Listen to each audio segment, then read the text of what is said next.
Introduction. The time traveler, for so it will be convenient to speak of him, was expounding a recondite matter to us. His pale grey eyes shone and twinkled, and his usually pale face was flushed and animated. The fire burnt brightly, and the soft radiance of the incandescent lights in the lilies of silver caught the bubbles that flashed and passed in our glasses. Our chairs, being his patents, embraced and caressed us rather than submitted to be sat upon, and there was that luxurious after-dinner atmosphere, when thought runs gracefully free of the trammels of precision. And he put it to us in this way, marking the points with a lean forefinger, as we sat and lazily admired his earnestness over this new paradox, as we thought it, and his fecundity. You must follow me carefully. I shall have to controvert one or two ideas that are almost universally accepted. The geometry, for instance, they taught you at school is founded on a misconception. Is not that rather a large thing to expect us to begin upon? Said Philby, an argumentative person with red hair. I do not mean to ask you to accept anything without reasonable ground for it. You will soon admit as much as I need from you. You know of course that a mathematical line, a line of thickness _nil_, has no real existence. They taught you that? Neither has a mathematical plane. These things are mere abstractions. That is all right, said the psychologist. Nor having only length, breadth and thickness, can a cube have a real existence. There I object, said Philby. Of course a solid body may exist. All real things. So most people think. But wait a moment. Can an instantaneous cube exist? Don't follow you, said Philby. Can a cube that does not last for any time at all have a real existence? Philby became pensive. Clearly, the time traveler proceeded, any real body must have extension in _4_ directions. It must have length, breadth, thickness, and duration, but through a natural infirmity of the flesh, which I will explain to you in a moment, we incline to overlook this fact. There are really 4 dimensions, 3, which we call the 3 planes of space, and a 4th time. There is, however, a tendency to draw an unreal distinction between the former 3 dimensions and the latter, because it happens that our consciousness moves intermittently in one direction along the latter, from the beginning to the end of our lives. That, said a very young man, making spasmodic efforts to relight his cigar over the lamp, that, very clear indeed. Now it is very remarkable that this is so extensively overlooked, continued the time traveler, with a slight accession of cheerfulness. Really this is what is meant by the 4th dimension, though some people who talk about the 4th dimension do not know they mean it. It is only another way of looking at time. There is no difference between time and any of the 3 dimensions of space except that our consciousness moves along it . But some foolish people have got hold of the wrong side of that idea. You have all heard what they have to say about this 4th dimension. I have not, said the provincial mayor. It is simply this. That space, as our mathematicians have it, is spoken of as having 3 dimensions, which one may call length, breadth, and thickness, and is always definable by reference to 3 planes, each at right angles to the others.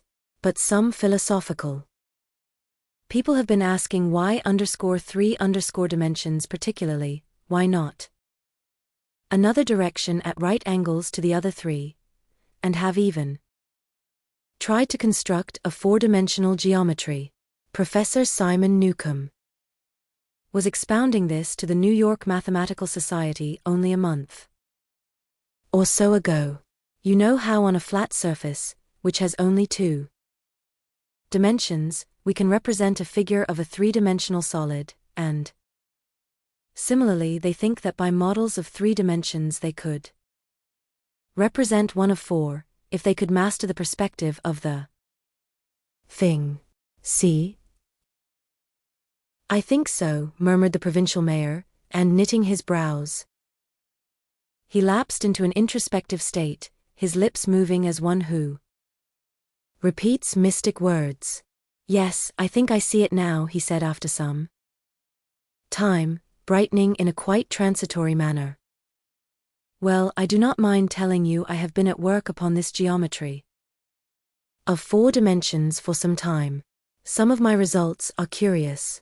For instance, here is a portrait of a man at 8 years old, another at 15, another at 17, another at 23, and so on. All these are evidently sections, as it were, three-dimensional representations of his four-dimension being, which is a fixed and unalterable thing. Scientific people, proceeded the time traveler, after the pause required for the proper assimilation of this, know very well that time is only a kind of space.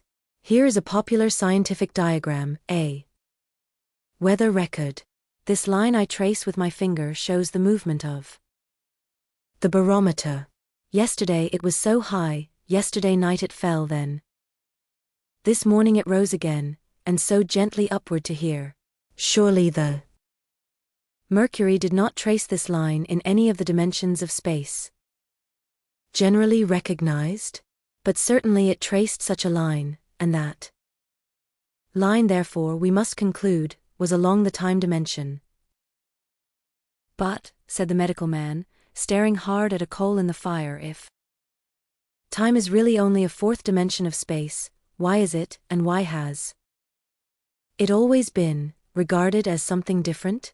And why cannot we move in time as we move about in the other dimensions of space? The time traveler smiled. Are you so sure we can move freely in space? Right and left we can go, backward and forward freely enough. And men always have done so. I admit we move freely in two dimensions. But how about up and down? Gravitation limits us there. Not exactly, said the medical man, there are balloons. But before the balloons, save for spasmodic jumping and the inequalities of the surface, man had no freedom of vertical movement. Still they could move a little up and down, said the medical man. Easier, far easier down than up. And you cannot move at all in time, you cannot get away from the present moment. My dear sir, that is just where you are wrong. That is just where the whole world has gone wrong. We are always getting away from the present moment. Our mental existences, which are immaterial and have no dimensions, are passing along the time dimension with a uniform velocity from the cradle to the grave. Just as we should travel _down _. If we began our existence 50 miles above the Earth's surface. But the great difficulty is this, interrupted the psychologist. You can move about in all directions of space, but you cannot move about in time. That is the germ of my great discovery. But you are wrong to say that. We cannot move about in time. For instance, if I am recalling an incident very vividly, I go back to the instant of its occurrence, I become absent-minded, as you say. I jump back for a moment. Of course, we have no means of staying back for any length of time, any more than a savage or an animal has of staying 6 feet above the ground. But a civilized man is better off than the savage in this respect.